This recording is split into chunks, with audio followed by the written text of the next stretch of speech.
Welcome to this week's edition of our geriatric resource course. So again, sort of taking the journey from healthy aging through end of life. Today's speaker is Mary Ertle from the Alzheimer's Association. So she's going to be talking to us about all things dementia and resources available. So Mary, I'll turn it over to you. Perfect. Thank you so much. So like Sue said, my name is Mary Ertle. I'm the program director for the Cleveland and Greater East Ohio chapters of the Alzheimer's Association. So we cover about 21 counties in Northeast Ohio. So overview of just the day, kind of what we're going to cover, and feel free to chat in any questions you have or stop me, and I'll definitely leave time for questions at the end as well. But we'll start with some facts and figures around Alzheimer's and dementia.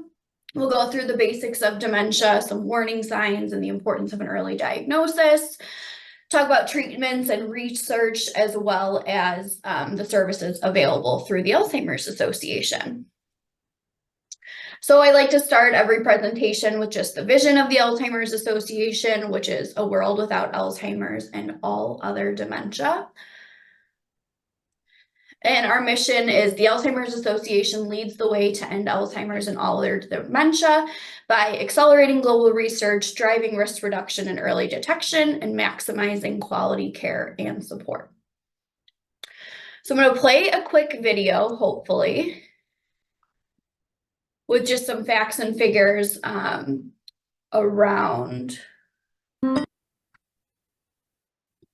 Alzheimer's and dementia.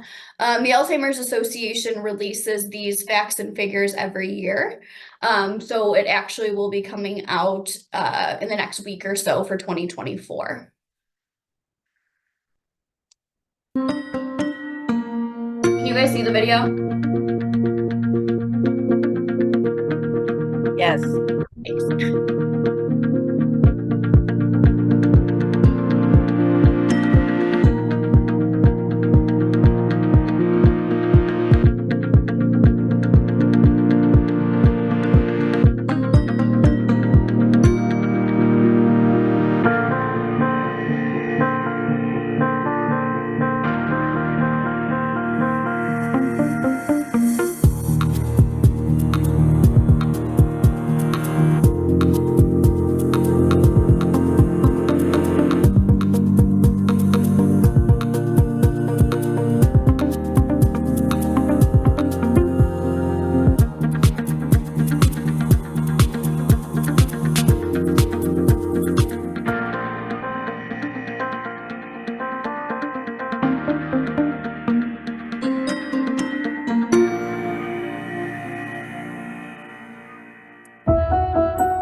So again, that is our facts and figures, which comes out every year. So next week, we will have our facts and figures from 2024. So I'm just getting my screen back up. Give me 1 second.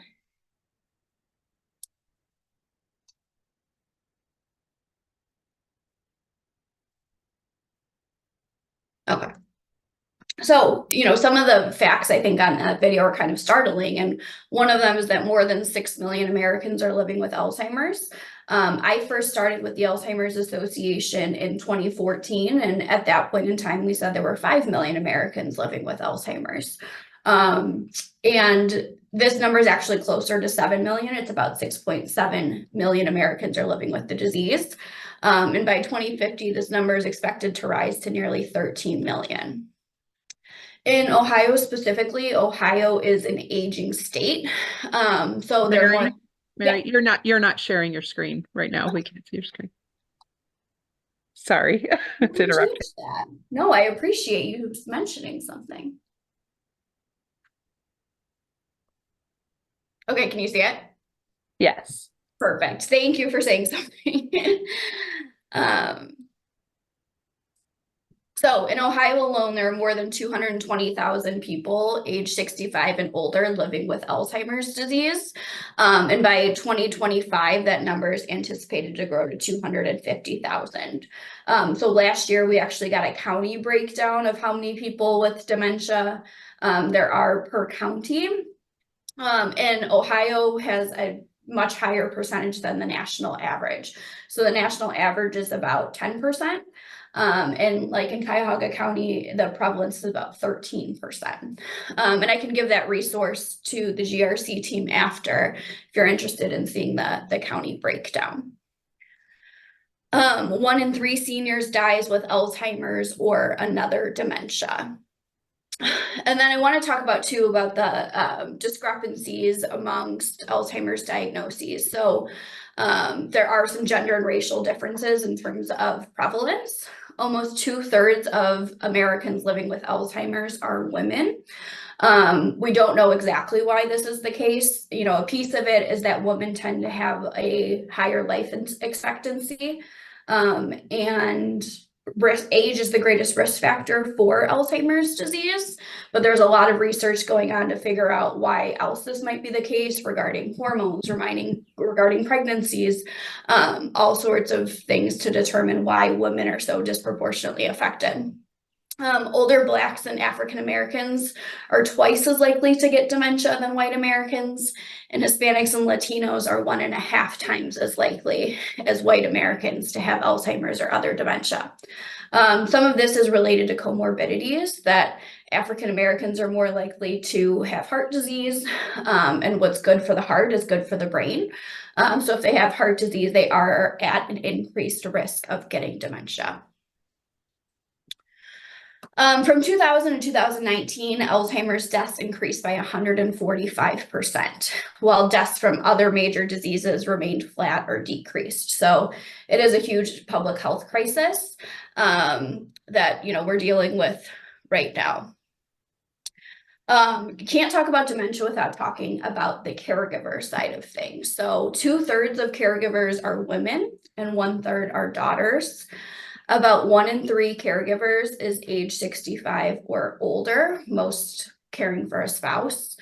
Over half of primary caregivers take care of their parents. 1/4 of dementia caregivers are sandwich generation caregivers. They're taking care of both an aging parent and a child. 41% of caregivers have a household income of $50,000 or less, and 66% live in the community.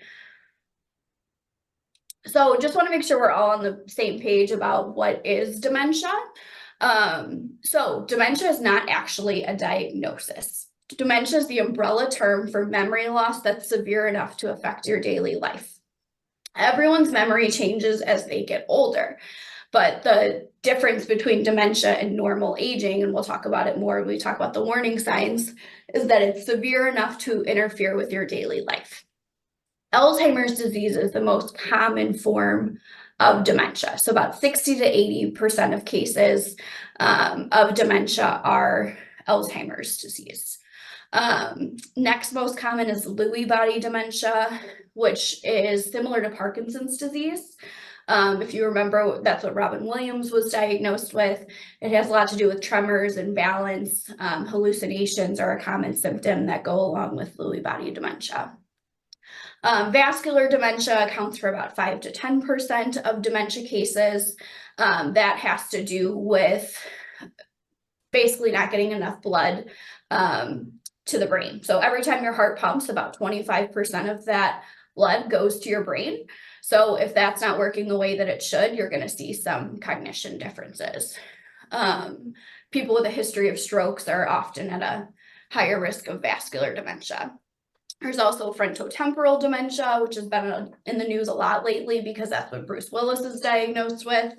That has to do with the frontal lobe of the brain. So judgment, decision-making, speech, all of those things are affected by FTD is what we refer to it as. There's tons of other forms of dementia, Parkinson's-related dementia, Huntington's-related dementia, but these ones are kind of the most common. What we're finding more and more is that people actually have mixed dementia. So when they do an autopsy and look at the brain, they might have the pathology of the plaques and tangles associated with Alzheimer's disease, as well as possibly vascular dementia or Lewy body dementia. So when there's more than one pathology that comes up, we call that mixed dementia. So just kind of want to recap that. Dementia is a general term for a collection of symptoms that are severe enough to interfere with daily life. Sometimes I give the analogy of saying dementia is like saying you have cancer, right? That's kind of the overall umbrella. That means that there's rapid cell growth. But underneath that is different forms of dementia or of cancer. The same with dementia. Dementia means memory loss severe enough to affect your daily life. And then there's different forms of it. Alzheimer's is the most common cause of dementia, and it's not a normal part of aging. It is a progressive brain disease. So again, everyone's memory changes as they get older, but dementia is not a normal part of aging. So risk factors. We have a quiz in one of our education programs that has people guess what the greatest risk factor is. And most people think that it's family history. But age is actually the greatest known risk factor for Alzheimer's. And an individual's risk for developing the disease doubles every 5 years after age 65. Family history is also a known risk factor, especially having a parent or a sibling with the disease, or someone that's kind of 1 degree away from you, an immediate family member, but it's not deterministic. So it doesn't mean that if your mother had dementia and your grandmother had dementia, that you're definitely going to get it. It just puts you at an increased risk. Black Americans, Hispanic Americans, and women are also at an increased risk of dementia. And there's more and more research coming out about things that we can do to reduce our risk of dementia. So in about 40% of cases, changes in lifestyle can actually reduce people's risk of getting dementia. So you can't change your age, you can't change your family history, but you can change your diet, you can exercise more and do things that can kind of balance out those increased risk factors to lower your overall chance of getting dementia. So Alzheimer's disease is actually a continuum. So it starts, and research is finding more and more that the changes in your brain happen before there's any symptoms. So there's this kind of asymptomatic stage that might happen 10, 20 years before any symptoms show up. So the earlier people are implementing those lifestyle changes, the earlier the better for everything. So the asymptomatic stage, there's no cognitive symptoms, but there's possible biological changes in the brain. So that amyloid starts building up before you might see any actual symptoms of the disease. Then there's MCI, which stands for mild cognitive impairment due to Alzheimer's disease. So this is somewhere in the middle of, it's not normal aging. If you looked at their brain and their cognition compared to someone of the same age, it wouldn't look normal, but it's also not severe enough to interfere with their daily life. So it's somewhere in the middle of this mild cognitive impairment. It's the early stage of cognitive ability loss. So everyone that gets dementia passes through this mild cognitive impairment stage. So a lot of the research going on currently, and we'll get to this more further in the presentation, is trying to slow down the disease while it's in this yellow part, this MCI stage. Then in the dementia, we break it into 3 stages. You may have heard in the past, we used to break it down into 7 stages, but it's such a fluid disease that it's hard to categorize it that specifically.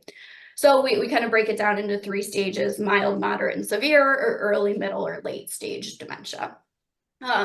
So in the early stages of the disease, people are usually aware of the changes they're experiencing.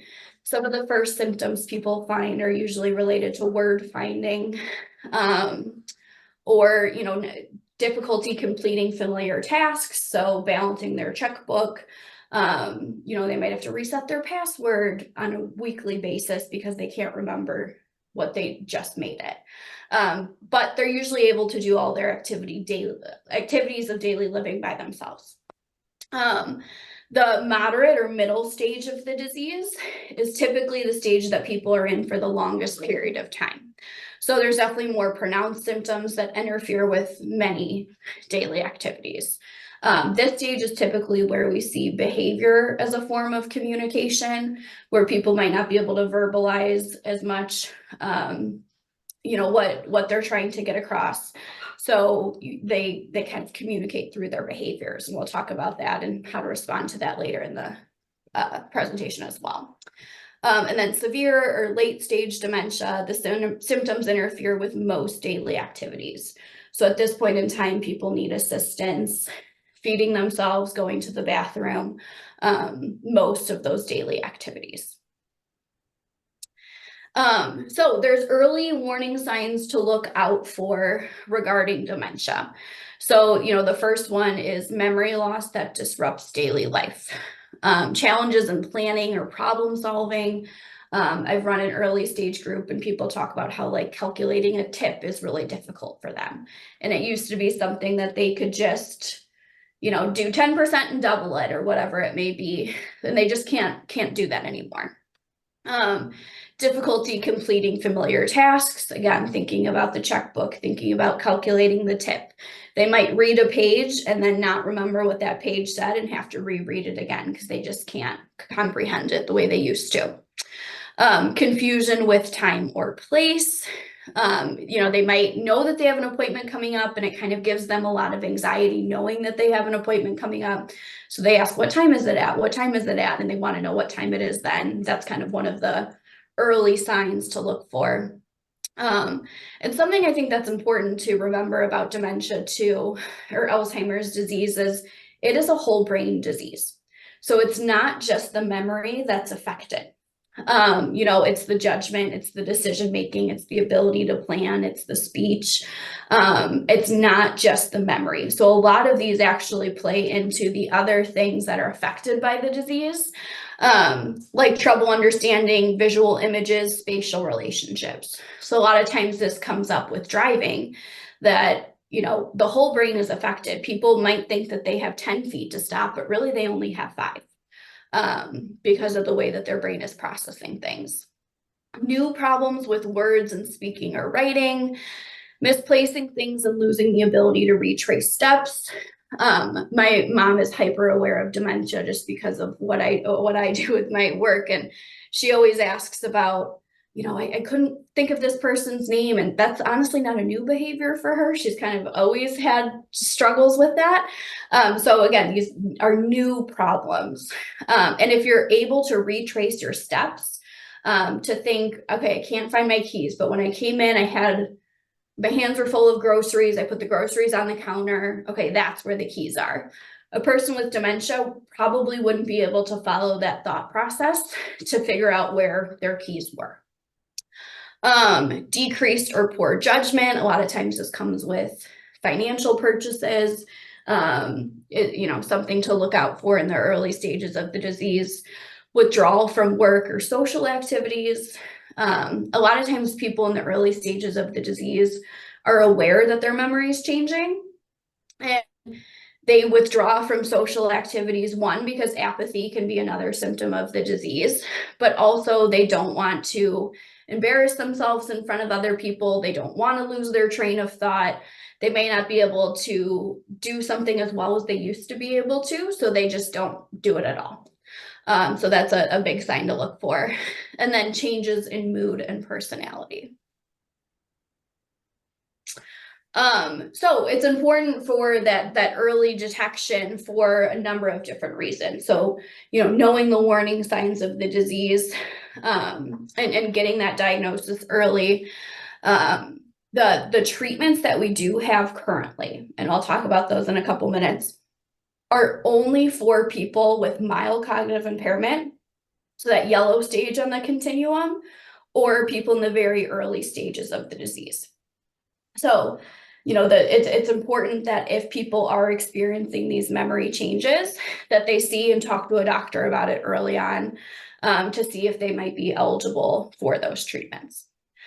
Participation in clinical trials, a lot of times is the treatments that they have are for people in the early stages again. So the earlier, the better for everything related to dementia. A chance to prioritize their health. You know, we know that diet, exercise, socialization are really good for their brain. So sometimes if people get a diagnosis, it kind of kicks them into gear to do those things to hopefully keep their brain healthier longer. There's emotional and social benefits to it. Again, I've run an early stage program for a number of years. And so many people say how relieved they are once they get a diagnosis because they knew that something was going on and they just couldn't figure out what it was. So, you know, and the other piece to it too is there's a lot of things that look very similar to dementia that are not dementia. You know, depression can really mimic the symptoms of dementia, but is treatable. Urinary tract infections can look very similar to dementia, but are treatable. So it's important to go to the doctor and explain the symptoms that you're having to figure out what it is exactly that's causing those changes to respond appropriately. Then more time to plan for the future. You know, I hear way too often about families that don't have power of attorney in place or don't have, you know, their legal and financial planning where they want it to be. And it gets to the point where the person with dementia can't participate in those conversations because they don't have the capacity to do so. So that earlier diagnosis and making sure the person living with the disease can be included in those conversations is so important to make sure that they're getting the quality of life that they want, need, and deserve. So we'll get into treatments for Alzheimer's disease. So this is new. This is, you know, brand new information. It's a turning point and we say at the Alzheimer's Association that we're in the era of treatment now. The current medications that we have cannot cure Alzheimer's disease. There is currently no cure for the disease. We have these FDA approved therapies for Alzheimer's. So Dr. Alzheimer's first discovered the disease, the plaques entangled, and named it in 1906. For 90 years, we didn't have anything that addressed anything relating to Alzheimer's. In 1996, we got the first medication that treats the symptoms of the disease. So Aricept, Namenda are probably medications that you've heard of related to dementia. They treat the symptoms. They do not slow the progression of the disease. So the way that I had a doctor explain it to me before is that these medications are not going to bring back the neurons that died, but they kind of put the healthy cells on overdrive to compensate for the neurons that aren't there anymore. So, you know, that was kind of all that we had for quite a few years until 2021, when the first treatment was FDA approved for slowing down actually the progression of the disease. It was called Aduhelm or aducanumab, and there were a lot of issues with it. They actually have since removed it from shelves, but it was all the research builds on each other. So Aduhelm was the first, but now we have Leqembi, which is currently the only FDA approved treatment for Alzheimer's disease. So it is a monoclonal antibody, which means it's an infusion that people get every 2 weeks. I think the next slide says it. Yeah, how it's administered. So it's an infusion that people get every 2 weeks. Each infusion takes about an hour. The infusion can be done at hospitals, at infusion therapy centers, which that in itself kind of excludes a lot of people from getting access to this treatment. It is only for people with Alzheimer's disease. So what this medication does is removes amyloid buildup from the brain. So in trials, people have been on it for 18 months, where they've seen little to no progression. So it's not a cure, But if people have mild cognitive impairment and can stay in that stage of the disease for 18 months longer, where they're able to participate in the activities they want to, you know, travel, do things, make those plans, 18 months is a huge difference. So again, this is not perfect. It is only for people with Alzheimer's disease. It is given via infusion. But it's, you know, the first thing we have that actually slows down the progression of the disease. I'm going to go back here too. So it addresses the underlying biology of the disease. It reduces the amyloid plaques of the brain. And it's for people in the very early stages. And the idea is that it just keeps them in the early stages for a longer period of time.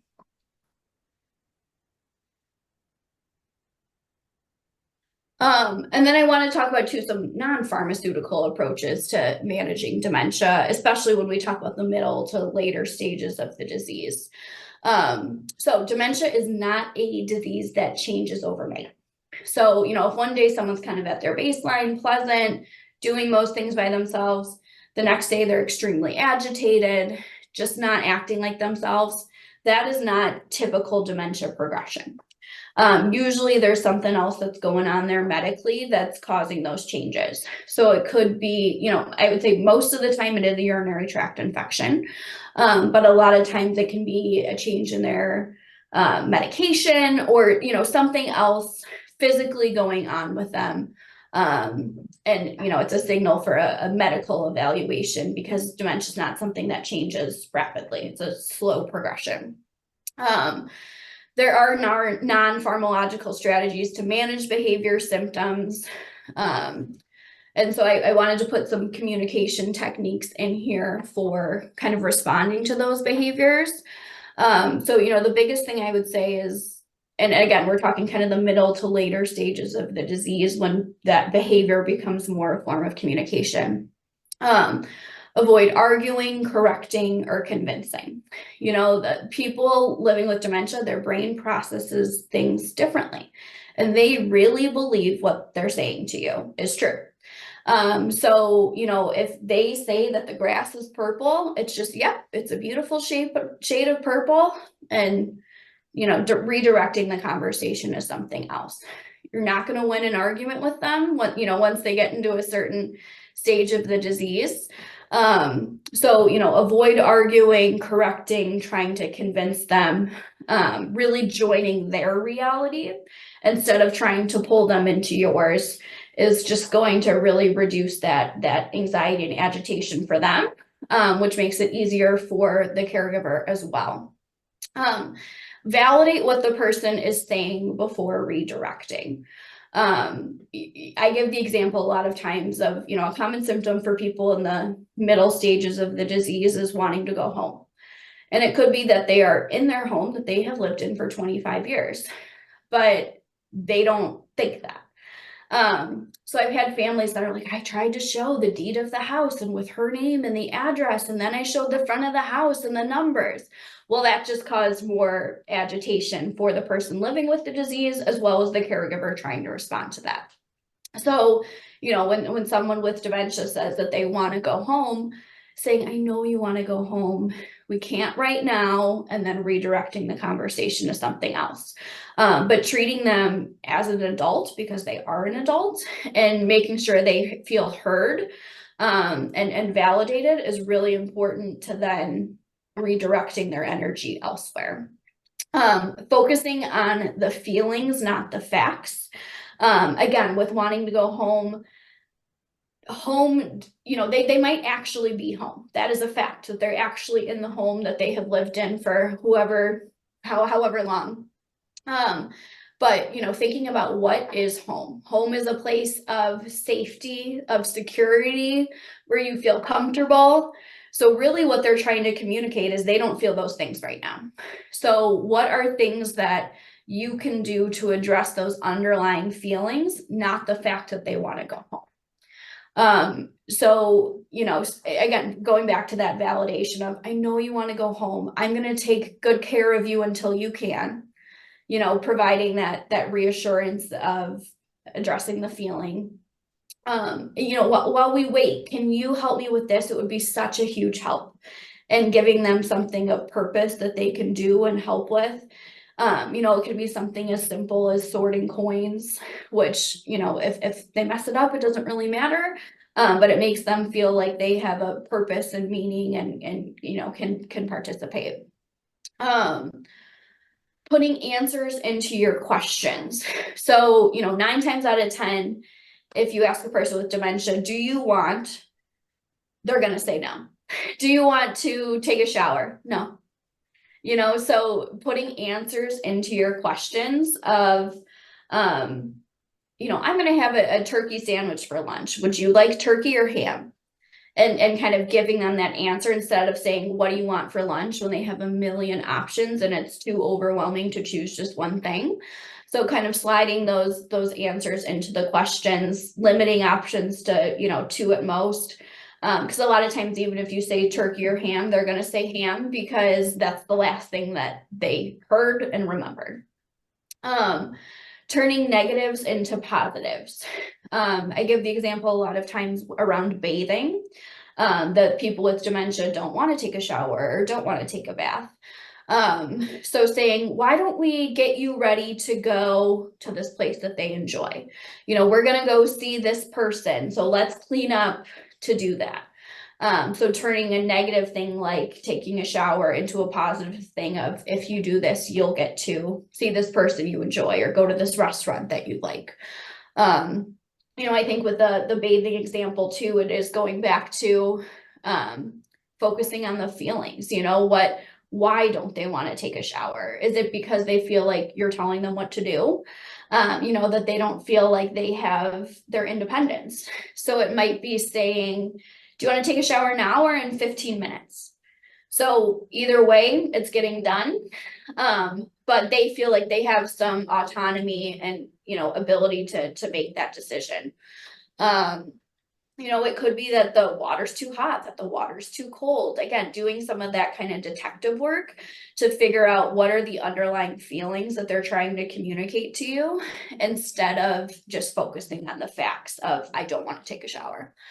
Maintaining a sense of purpose.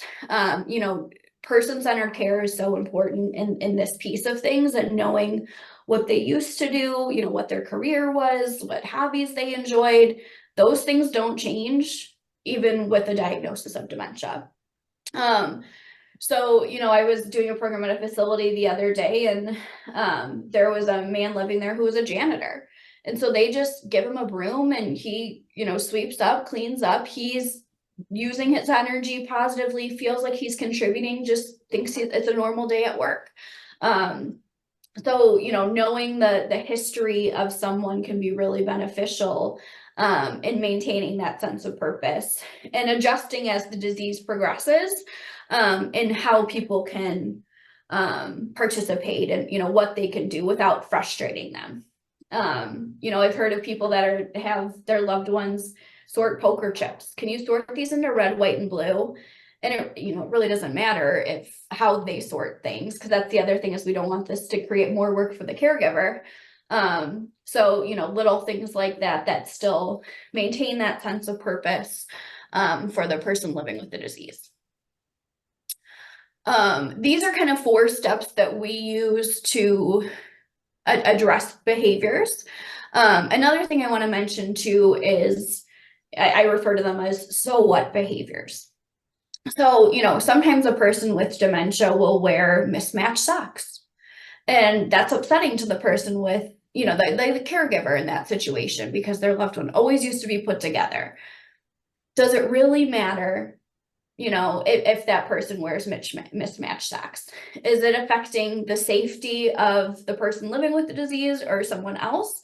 Or is that just hard for the caregiver? And really looking at what you can change, because the person living with dementia, you can't change the way that their brain processes. So what can you change in terms of communication and things that you put your time and energy into as a caregiver, to address that behavior? So first off, doing that detective work. Behaviors are a form of communication for people, especially in the middle stages of the disease.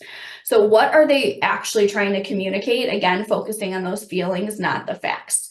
So looking around, is it a certain time of day that this seems to happen? We hear a lot about sundowning regarding dementia, that, people, as the sun starts to go down, act differently than they do earlier in the morning. Well, is it that, you, before the sun goes down, you're turning on lights to make it brighter, you're closing the shades so that they don't see shadows, little things that you can do to hopefully remove the trigger from ever happening that kind of triggers these behaviors. Addressing the physical needs first. Are they hungry, thirsty? Do they have pain? Is there some sort of infection going on that might be causing this behavior, especially if it's not typical for them? Then addressing the emotional needs, focusing on the feelings, not the facts. What are they actually trying to communicate to you? How can you maintain that sense of purpose, validate what they're saying, avoid correcting? All of those things is kind of in this section. And then reassessing and planning for next time. So, it's likely that it's going to happen again, that, this behavior will happen again. And, figuring out what those triggers were, what happened last time, how can you reduce those triggers, to hopefully, have a different outcome the next time. So want to share some resources with you for professionals. I'm going to take 1 second because my computer is plugged in, but says that my battery's dying. So give me 1 second.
Are you still with us, Mary?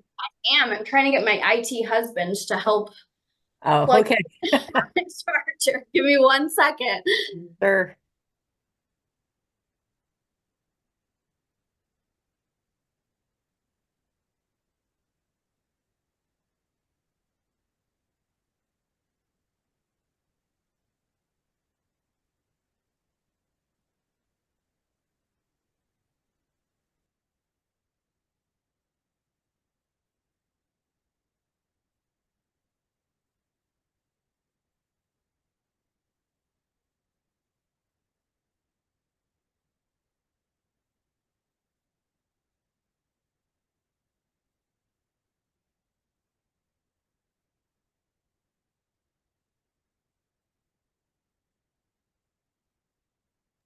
Okay, well, if I lose you, I will just plan to call in for this because it's plugged in, so I don't know what's causing that exactly. So I apologize. And I already sent these slides to Denise as well, so she can make sure that you get this. But I just wanted to talk through some of the resources that are available for professionals. If you go to alz.org/HCPS, which stands for Healthcare Professionals, there's a ton of good information there. Diagnostic and management tools. There's, resources on care planning, resources to give to families, clinical trial information. All of that is there. And then I put a picture on here, just kind of a what to expect, the different things that it talks about. And real quick, I just want to get as well the resources available through the Alzheimer's Association. So we have a 24/7 helpline available for both professionals as well as families. I used to work on the helpline, so can assure it really is 24/7, 365. So if it's 3 o'clock in the morning on Christmas Day, there really is a live person there that's able to answer the phone. We also have a program that is called Dementia Care Coaching. So that is one-on-one support specific to families, and it's with a master's level social worker. And what they do is help families develop an action plan. So figuring out next steps, resources, how to navigate certain situations.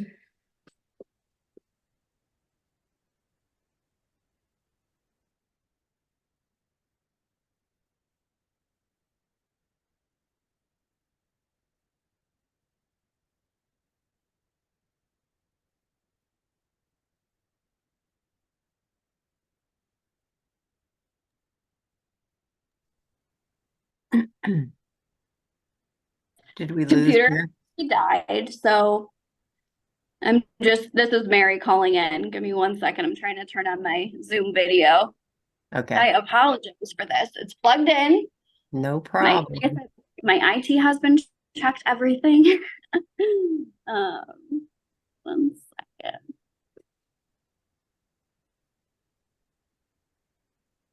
Do you want me to share the slides, Mary? Oh, that would be fantastic.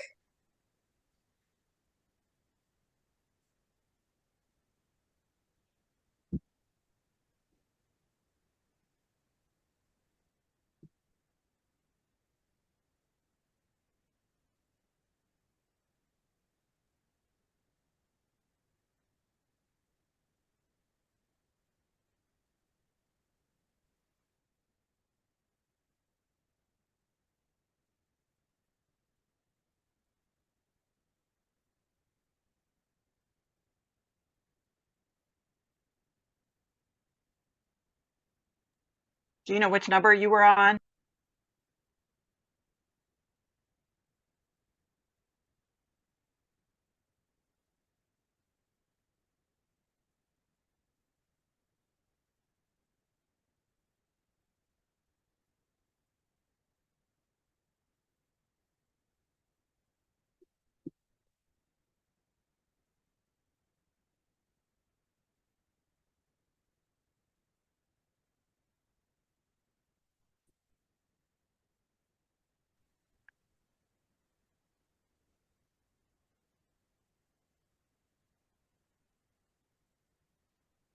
Perfect. Thank you so much, Denise. So if you just go forward a couple more. Yep, so we talked about that one. There we go, perfect.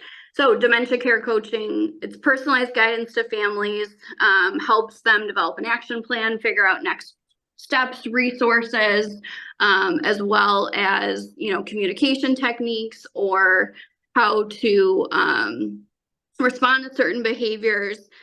So professionals can always call our, for dementia care coaching as well. And we're happy to help you talk through strategies or, kind of brainstorm, provide that collaboration and teamwork to just figure out the best situation for families. We do a ton of free education in the community. There's some professional focused programs that were on the earlier slides. If you go to that alz.org/HCPS. But we do a ton of just community education as well, everything from brain health and lifestyle factors that people can change to keep their brain healthy, to the 10 warning signs. We have a whole program about that, what to do if you notice the 10 warning signs, effective communication strategies, how to respond to behaviors, and all of those can be found by going to our community resource finder.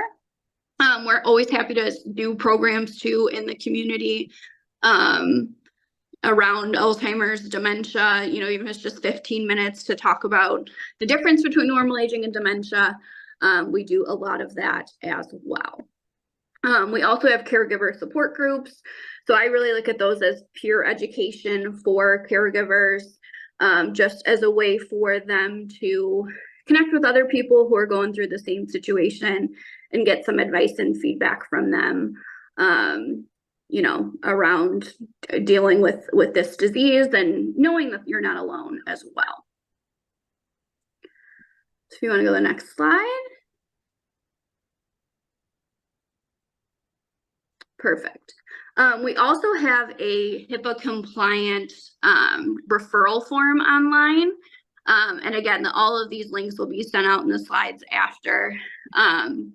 But if you just go to alz.org/East Ohio, there's a referral form on that page there, where it goes directly to our master's level social workers for them to connect with families around dementia care coaching, even if it's just, one time to connect with them.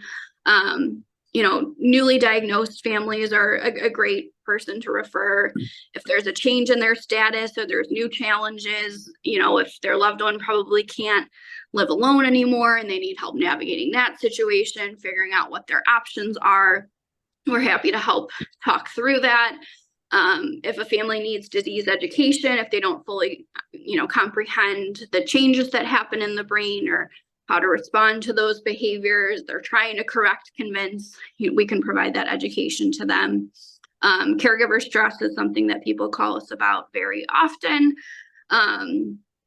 If they need someone to talk to that understands the disease and, provide some validation, and then how they can move forward from that, or what are resources that they can put into place to hopefully reduce that caregiver stress. And all of our programs and services are provided at no cost too. There's no charge to anything that we do. So if you want to go to the next slide. So this is just how to make a referral. You can email us, you can call us, you can fax us. I'm always happy to, just have people email me directly too. I put my contact information at the end of this. So, you can either go online if that's easiest, email, whatever, to connect families. As long as we have verbal permission from the family that it's okay for us to reach out, we are happy to do so to connect people to services. The next slide. So other things we do at the Alzheimer's Association, I'm on the care and support side of things, but we have a home office in Chicago, and the Alzheimer's Association is the world's largest nonprofit funder of Alzheimer's disease research. We have a clinical matching service called Trial Match to connect healthy volunteers as well as caregivers, as well as people living with the disease, to clinical trials. We do a lot of advocacy to ensure our message about care and support and research is heard in every level of government. So we actually have advocates going down to Washington, D.C. in early April. And then we also do an event called Advocacy Day in the state of Ohio. We're going to be going down to the State House on April 23rd of this year to meet with local legislators and talk with them about the importance of Alzheimer's care and support, and some legislation pieces that they have currently on the docket around dementia and how they can support that. We also do a walk to end Alzheimer's every year. We have them in 9 different communities in the 21 counties I serve, but they're all over the state of Ohio. So that's our largest fundraising event. And then we also have a fundraising event called The Longest Day, which is kind of a do-it-yourself fundraiser that we do as well. Next slide.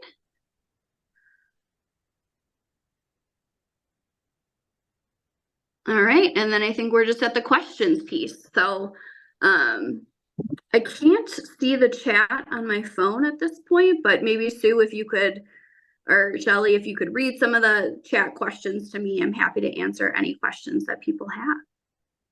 So, and you guys feel free to unmute and ask your question directly if you want to too, but Barb White asked back in the beginning, the statistic you cited about the 6.7 million, is that Alzheimer's alone or is that all dementias? All dementias, good question. And then Emmett wrote in like COVID treatment, not sure exactly. Emmett, do you want to unmute? Oh, the monoclonal antibodies, I'm guessing, is what he was referring to. Okay. Yes, so, similar to that, with it being the infusion for Leqembi, there is another medication that's currently kind of going through the FDA approvals called donanemab.